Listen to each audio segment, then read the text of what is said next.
Marwari media आप देख रहे हैं। आज है 16 जुलाई 2025 बुधवार का दिन, हिंदू तिथि सावन माह की षष्ठी। नजर डालेंगे आज की बड़ी खबरों पर। शुरुआत करेंगे देश की बड़ी खबर के साथ। बड़ी खबर, शुभांशु शुक्ला सहित 4 एस्ट्रोनॉट स्पेस स्टेशन से 18 दिन रहने के बाद पृथ्वी पर वापस लौट आए हैं। करीब 23 घंटे के सफर के बाद ड्रैगन स्पेस क्राफ्ट कल यानी कि 15 जुलाई को दोपहर 3 बजे कैलिफोर्निया के तट पर सफल लैंडिंग की। शुभांशु की वापसी पर पीएम मोदी ने कहा, मैं पूरे देश के साथ ग्रुप कैप्टन शुभांशु शुक्ला का उनकी ऐतिहासिक अंतरिक्ष यात्रा में पृथ्वी पर वापसी के लिए स्वागत करता हूं। पीएम बोले, यह हमारे अपने मानव अंतरिक्ष उड़ान मिशन गगनयान की दिशा में एक और मील का पत्थर है। आगे बढ़ेंगे देश की एक और बड़ी खबर। दुनिया के सबसे अमीर कारोबारी इलोन मस्क की कंपनी टेस्ला का पहला शोरूम कल यानी कि 15 जुलाई को मुंबई के बांद्रा कुर्ला कॉम्प्लेक्स में खुल गया है। अभी केवल मॉडल वाई कार भारत में बेची जाएगी। इसकी कीमत 60 लाख रुपए से शुरू है। यह अमेरिका की तुलना में 28 लाख रुपए ज्यादा है। महाराष्ट्र के मुख्यमंत्री देवेंद्र फडणवीस ने टेस्ला शोरूम का उद्घाटन किया। इसके साथ ही कारों की बुकिंग भी शुरू हो गई है। वैसे आपको बता दें, टेस्ला एलन मस्क की वो कंपनी है जिसने पूरी दुनिया में इलेक्ट्रिक कारों की परिभाषा बदल दी है। ये कार सिर्फ बैटरी से नहीं बल्कि आर्टिफिशियल इंटेलिजेंस, ऑटो पायलट और स्मार्ट टेक्नोलॉजी से लेस होती है। हालांकि कार शानदार है लेकिन सस्ती नहीं है। बहरहाल आगे बढ़ेंगे। राजस्थान से बड़ी खबर। सीएम भजनलाल शर्मा ने कहा कि जो भ्रष्टाचारी है उसका बेटा बुढ़ापे में उसे पानी तक नहीं पिलाएगा। सीएम बोले, मैंने कई लोगों को देखा है जो भ्रष्टाचारी है उनका अंत बुरा होता है। ऐसा ही नहीं, भले ही ऐसे भ्रष्टाचारी एसीबी की नजर से बच जाए लेकिन ऊपर वाले की नजरों से नहीं बच सकता। सीएम ने कहा, भ्रष्टाचारी 3 पीढ़ियों का जीवन खराब करने का काम कर रहा है। सीएम ने कहा, नैतिक मूल्यों में गिरावट आती जा रही है। समाज में सम्मान लेने के लिए नैतिक मूल्यों पर रहना आवश्यक होगा। सीएम मंगलवार को भ्रष्टाचार निरोधक ब्यूरो के स्थापना दिवस समारोह में बोल रहे थे।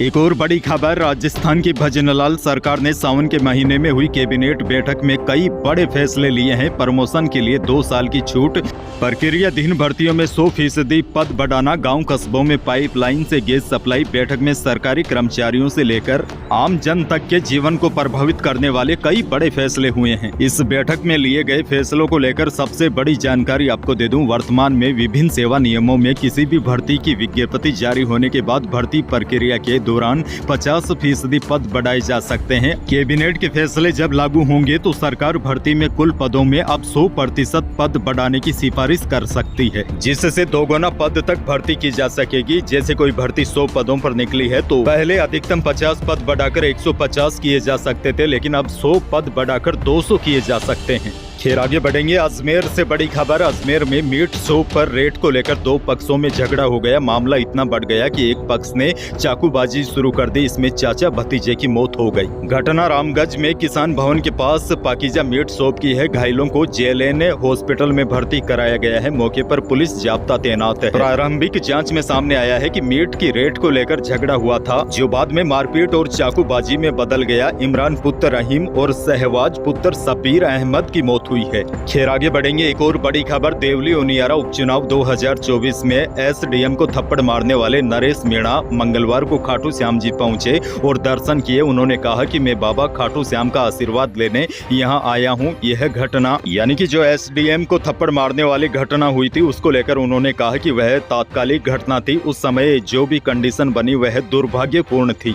नरेश मीणा बोले, आज मुझे भी बहुत अफसोस हो रहा है। नरेश मीणा ने कहा, मुझे चुनाव के बाद सीधा पैदल बाबा खाटू श्याम दरबार में आना था, लेकिन उस घटना के बाद मैं 8 महीने तक जेल में रहा और अब जेल से निकलने के बाद मेरा मन था कि सीधा बाबा खाटू श्याम के दरबार में आऊं।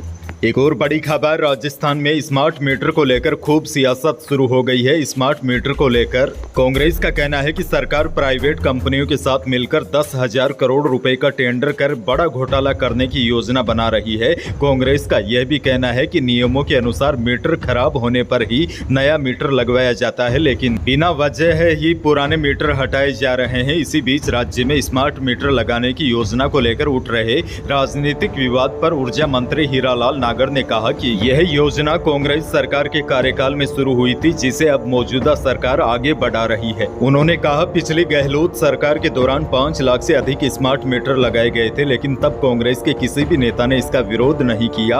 अब जब योजना को आगे बढ़ाया जा रहा है तो केवल राजनीतिक लाभ के उद्देश्य से अनावश्यक विरोध किया जा रहा है। एक और बहुत बड़ी खबर, राजस्थान में भील प्रदेश की मांग समय समय पर उठती रही है। इसके लिए आंदोलन भी हुए हैं। भील समुदाय के लोगों का मानना है कि जहां भीलों की संख्या ज्यादा है उसे मिलाकर एक अलग राज्य बनाया जाए। अब मंगलवार को भारत आदिवासी पार्टी के नेता और बांसवाड़ा के सांसद राजकुमार रोत ने एक ट्वीट करते हुए भील प्रदेश का नक्शा भी जारी किया है। उन्होंने लिखा है कि हम भील प्रदेश को लेके रहेंगे। राजकुमार रोत ने लिखा, भील राज्य की मांग को लेकर गोविंद गुरु के नेतृत्व में 1913 में 1500 से अधिक आदिवासी मानगढ़ में शहीद हो गए। आजादी के बाद भील प्रदेश को 4 राज्यों में बांटकर इस क्षेत्र की जनता के साथ अन्याय किया है। अब इस मुद्दे पर बीजेपी के नेता राजेंद्र राठौड़ ने कहा है कि राजस्थान के आन बान और शान को तोड़ने की साजिश कभी भी सफल नहीं होगी। राजकुमार रोत द्वारा जारी किया गया तथाकथित भील प्रदेश का नक्शा एक शर्मनाक और दुर्भाग्यपूर्ण राजनीतिक स्टंट है।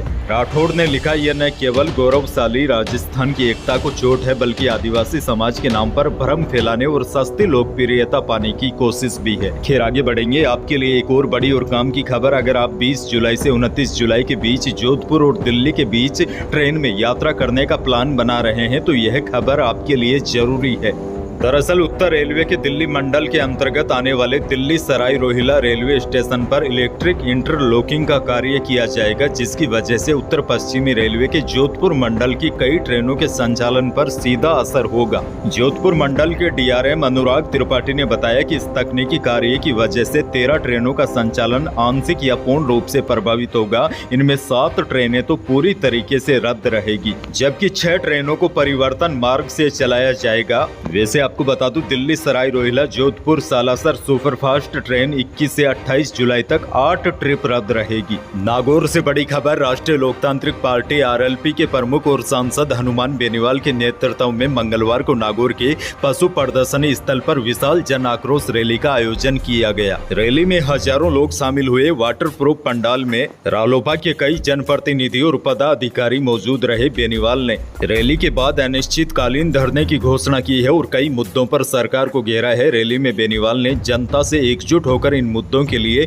संघर्ष करने का आह्वान किया। उन्होंने भाजपा नेताओं पर बजरी खनन में कमीशन खोरी का गंभीर आरोप लगाया। बेनीवाल ने दावा किया है कि भाजपा के बड़े नेताओं का बजरी में 2 से 10% तक का कमीशन तय है। इस दौरान बेनीवाल ने कहा कि ऐसे ही बिजली कनेक्शन नहीं जुड़वाऊंगा, इंतजार कर रहा हूं कि सरकार खुद घुटने टेकेगी और अपने आप कनेक्शन जोड़कर मुझे फोटो भेजेगी। बेनीवाल बोले, सरकार जितना मुझे छेड़ेगी मैं उससे 100 गुना सरकार को छेड़ूंगा। हर जिला मुख्यालय पर वहां के लोकल मुद्दों को लेकर आक्रोश रैलियां करेंगे। कोटा से बड़ी खबर, कोटा के कुछ युवकों ने चंबल नदी के किनारे पिकनिक के दौरान रील बनाते समय खतरे की चेतावनियों को अनदेखा कर दिया। नतीजा ये हुआ कि पानी के तेज बहाव में 6 युवक बह गए।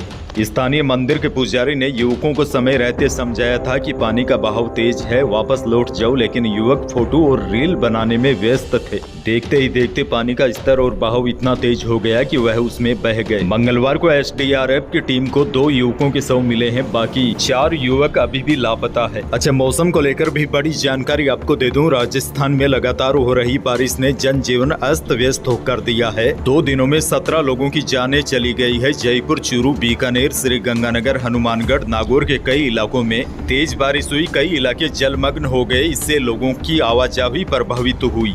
बूंदी में मंगलवार को मेज नदी के ओवरफ्लो होने से कई गांवों का संपर्क टूट गया। ग्रामीणों ने बाइक उठाकर नदी पार की। चूरू के सुजानगढ़ में शमशान पानी में डूब गया। मंगलवार को अस्थायी पुल बनाकर अंतिम यात्रा निकाली गई। जोधपुर में साबरमती से आने वाली ट्रेनों को कैंसिल करना पड़ा। कोटा में चंबल में बहे 6 लोगों में से 2 के शव मिल गए। वहीं मौसम विभाग ने आज बुधवार को 2 जिलों में बारिश का रेड अलर्ट और 26 जिलों में ऑरेंज अलर्ट जारी किया है। हालांकि आज पश्चिमी राजस्थान के कुछ इलाकों में बारिश की गतिविधियों में कमी होने की संभावना है। और बड़ी जानकारी ये है, राज्य के अधिकांश भागों में 17 जुलाई से बारिश का दौर धीमा पड़ने लगेगा।